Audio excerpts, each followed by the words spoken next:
नमस्ते। तो दोस्तों आज हम देखेंगे डीसी मशीन के बारे में। जैसे हर एक वीडियो में हमें कमेंट्स आते हैं कि इस इंस्ट्रूमेंट पे बनाइए, उस इंस्ट्रूमेंट पे बनाइए, या तो ये टॉपिक पे बनाइए। तो उस टॉपिक के हिसाब से आज हमें ज़्यादा कमेंट्स आए थे डीसी मशीन। तो हम डीसी मशीन के हिसाब से ये वीडियो बना रहे हैं। तो डीसी मशीन में आप देखेंगे कि ये पुरानी मशीन है और ये जो हमारा अभी लेटेस्ट वाला है। तो इसमें क्या था, इसमें एम्पियर कम होने की वजह से शॉर्टिंग नहीं निकल पा रही थी और कुछ कुछ साइड इसके ऑन नहीं हो रही थी। तो इसलिए ये जो ये आउटडेटेड हो गई। उसके बाद ये जो मशीन है ये हम नॉर्मली लैपटॉप में यूज़ करने के लिए इसका यूज़ करते हैं। मोबाइल का भी यूज़ होता है लेकिन ज़्यादातर जैसा हम लैपटॉप की यूज़ करते हैं। दूसरी ये जो है हमारी कोराट की मशीन है। ये दूसरे चाइना की कंपनी है, ये भी युवा की कंपनी है।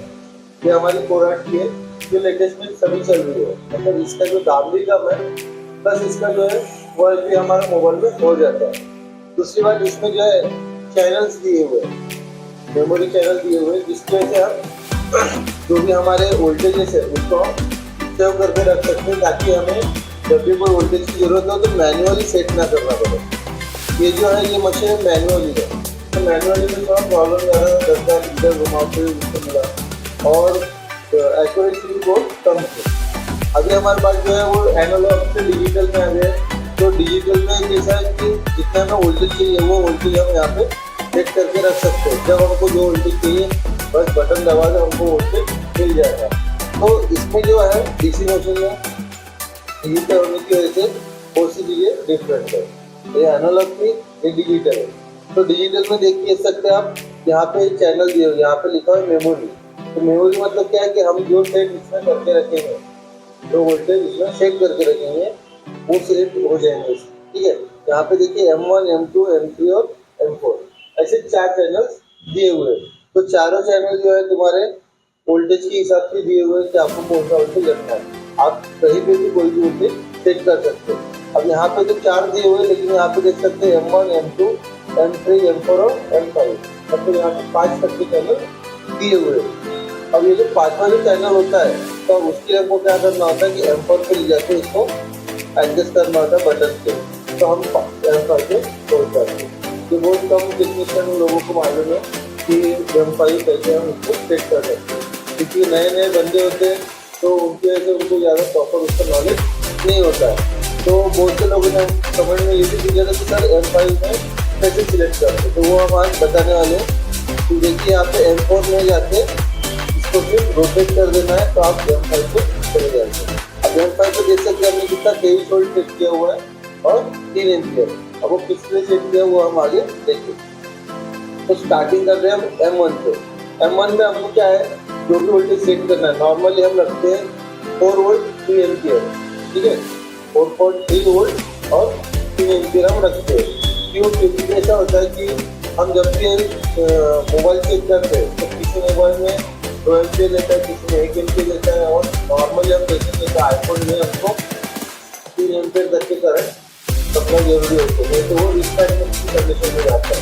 इसलिए हम इसमें 3 एम्पियर सेट करके रखेंगे। उसके बाद में हम देखेंगे कि इसको सेट कैसे करना है। तो यहाँ पे वोल्टेज करंट की बटन दिया हुआ है, इसको हम दबाएंगे तो हमको वोल्टेज में जाएंगे, उसको एक बार दबाएंगे तो करंट में जाएंगे। अब हम वोल्टेज को सेट करना है तो वोल्टेज में सेट करके इसको घुमाना है।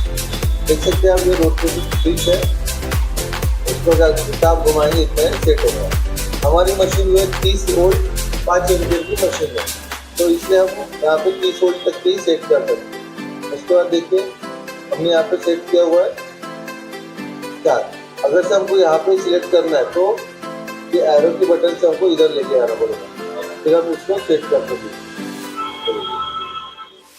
ठीक है, अब ये यहाँ पे 34 वोल्ट नहीं है, इसलिए आपके सिर्फ 2 ही डिजिट तक के सेट होगा।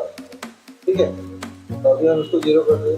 अब हमको पॉइंट की इधर लाना है, तो ये वाले एरो से इधर सेट करेंगे। इधर तो कितना भी होगा जब तक 30 वोल्ट नहीं होता है। ठीक है, ये हमारा का 4.3 वोल्ट। अब हमको नीचे एम्पियर सेट करना है, एम्पियर पे फिर से दबाना पड़ेगा। एम्पियर हमारा कितना है 5 एम्पियर और 100 मिली एम्पियर। तो 5.1 यहाँ पे दिया हुआ है, लेकिन ये 5 एम्पियर तक भी हमको मीटर में शो करेगा। तो इतना हम सेट करके रखते हैं। उसके बाद हम आते हैं M2 पे। M2 पे देख सकते हैं आप 4 वोल्ट 5 एम्पियर सेट किया है, 4.3 वोल्ट और 5 एम्पियर सेट किया हुआ है। M3 पे देखेंगे तो 6 वोल्ट और 3 एम्पियर सेट किया हुआ है। M4 पे 6 वोल्ट और 5 एम्पियर सेट किया हुआ है। और उसी तरीके से M5 पे जाएंगे तो 23 वोल्ट और 3 एम्पियर सेट किया हुआ है। अब हम देखेंगे उसके बाद यहाँ पे देखिए लॉक का सिस्टम दिया हुआ है। अगर से मैंने M1 दबा दिया और लॉक दबा दिया तो क्या हो जाएंगे, वोल्टेज लॉक हो जाएंगे, आगे पीछे कुछ भी नहीं होगा। ठीक है, उसके बाद में इसमें OCP का ये दिया हुआ है। OCP मतलब क्या है, ओवर करंट प्रोटेक्शन, कि अगर से कहीं पे करंट ज़्यादा जाता है तो यहाँ पे ये स्विच कर देगा, मतलब इसको क्या है, बंद कर देगा। जैसे हमने यहाँ पे देखिए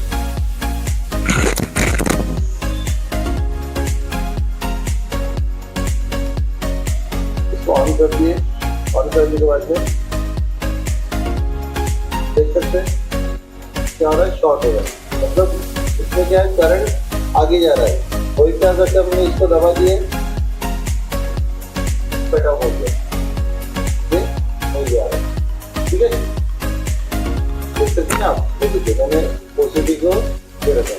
ये क्या हो रहा है, ऑन कर दिए। अभी ये क्या हो रहा है, कंटिन्यूसली ये शॉर्ट हो रहा है, जहाँ पे भी जा रहा है। लेकिन अगर से मैंने OCP दबा दिया तो ट्रिप हो जाएगा, मतलब उसके ऊपर अगर से कहीं शॉर्टिंग है, जैसे ज़्यादा वोल्टेज दे रहा है तो ये जाने नहीं देगा और वैसे ट्रिप हो जाएगा।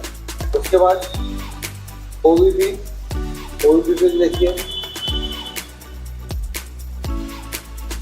ठीक है, OVP क्या है, ओवर वोल्टेज प्रोटेक्शन, तो इसके ऊपर नहीं जाने देगा। वो 4.3 के ऊपर अगर से मशीन के अंदर से वोल्टेज जाते हैं तो ये आगे वोल्टेज नहीं जाने देगा। ठीक है, उसके बाद में ऑन ऑफ, ये हम इसको जो भी सेट करते हैं उसको ऑन और ऑफ करने के लिए सामने आते हैं। उसके बाद हमने चैनल पे देख लिए, सेट कैसे करना वो भी देख लिए। अब कौन सा वोल्टेज किसके लिए काम में आते हैं वो भी हम देख लेते हैं। तो पहला जो हमने रखे है 4.3 वोल्ट, ये वोल्टेज हमारे किसी भी हैंडसेट को ऑन करने के लिए काम में आते हैं। ठीक है, ये जो है हमारा जो VPN की शॉर्टिंग होती है उसकी शॉर्टिंग निकालने के लिए हमको ये काम में आएगा वोल्टेज। M3 के वोल्टेज 6 वोल्ट और 3 एम्पियर। नॉर्मली जो हमारी बैटरी का भी बूस्ट करना होता है तो हम इस वोल्ट पे बैटरी बूस्ट कर देते हैं। M4 पे 6 वोल्ट और 5 एम्पियर, ये भी हमारी एक तरह की शॉर्टिंग निकालने के लिए हम इसको यूज करते हैं। उसके बाद में M5 देखेंगे 23 वोल्ट और 3 एम्पियर। ये जो होता है हमारा LCD का जो डिस्प्ले होता है, उस डिस्प्ले को चेक करने के लिए हम इसको यूज करते हैं।